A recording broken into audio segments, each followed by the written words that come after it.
दोस्तों नमस्कार, एक बार फिर से आप सभी का स्वागत है एक नए वीडियो में। दोस्तों खेसारी लाल यादव फिल्में तो बहुत बड़ी बड़ी लेकर आते हैं, लेकिन उसका प्रमोशन नहीं कर पाते हैं बढ़िया से, और इसीलिए फिल्में उतना कमाई नहीं कर पाती है जितना उम्मीद किया जाता है। जैसे कि एक और फिल्म आने वाला है खेसारी लाल यादव का, और उस फिल्म का नाम है डंस, जो कि बताया जा रहा है कि भोजपुरी का सबसे बड़ा फिल्म है।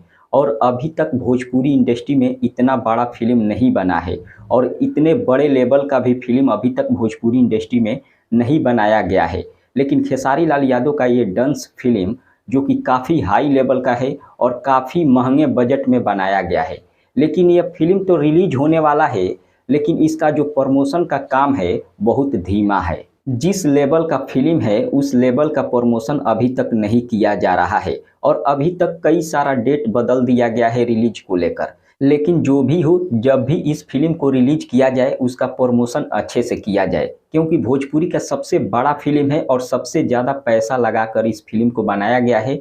और इसीलिए मैं कहूँगा कि सबसे ज़्यादा पैसा लगाकर इस फिल्म को प्रमोशन भी किया जाए। अगर प्रमोशन अच्छा से होगा तो फिल्म अच्छा खासा कमाई करेगी और भोजपुरी का सारा रिकॉर्ड तोड़ देगी। अगर प्रमोशन अच्छा से नहीं होगा तो फिर वही पिछली फिल्मों के जैसा ही इस फिल्म का भी हाल वही होगा। फिलहाल देखिए यह फिल्म कब तक आता है और कब तक इसका प्रमोशन होता है। हम तो इस फिल्म को देखने ज़रूर जाएंगे, क्योंकि यह फिल्म काफ़ी ज़बरदस्त होने वाली है। फिलहाल आप लोग जाइएगा कि नहीं जाइएगा फिल्म को देखने के लिए, कमेंट करके ज़रूर बताएं। मिलते हैं अगले वीडियो में। धन्यवाद।